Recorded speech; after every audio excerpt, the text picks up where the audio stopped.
Et si le Mbappé de Monaco était le meilleur jeune joueur de tous les temps? Pour nous, Kylian Mbappé n'était pas un simple joueur, mais une comète traversant le ciel de Monaco. À 17 ans, il ne se contentait pas de suivre les pas des grands, il courait déjà plus vite qu'eux. Son visage juvénile contrastait avec une maturité glaciale sur le terrain. Là où les autres hésitent, lui fonçait, animé par une ambition dévorante et un talent qui semblait venir d'un autre monde. Tout commence en 2016 lors de la Coupe Gambardella, vitrine des futurs espoirs.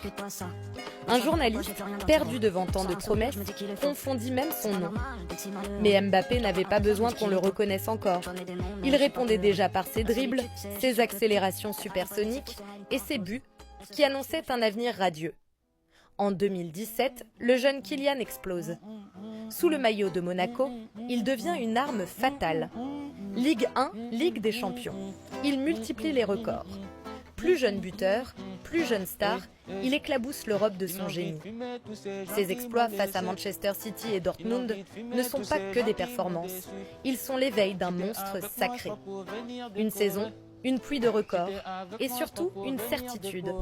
Mbappé n'est pas juste un espoir, il est l'avenir. Quand le PSG le recrute pour une somme vertigineuse, ce n'est pas qu'un transfert. C'est l'acte 1 de son épopée pour devenir le meilleur du monde. À Paris, il s'installe dans une constellation d'étoiles, mais son rêve reste clair, écrire son nom parmi les plus grands. Ses premiers pas dans la capitale confirment ce que Monaco avait révélé. Mais avec chaque record battu, le poids des attentes grandit. Pour nous, Kylian Mbappé est plus qu'un joueur, il est un symbole. Le symbole de cette jeunesse qui refuse d'attendre, qui veut gravir l'Olympe avant même de vieillir. Mais dans cette précipitation, il y a une beauté tragique, celle de l'enfant qui court si vite qu'il risque de perdre son souffle. Kylian est une promesse, une flamme ardente, un génie qui brûle d'atteindre les étoiles.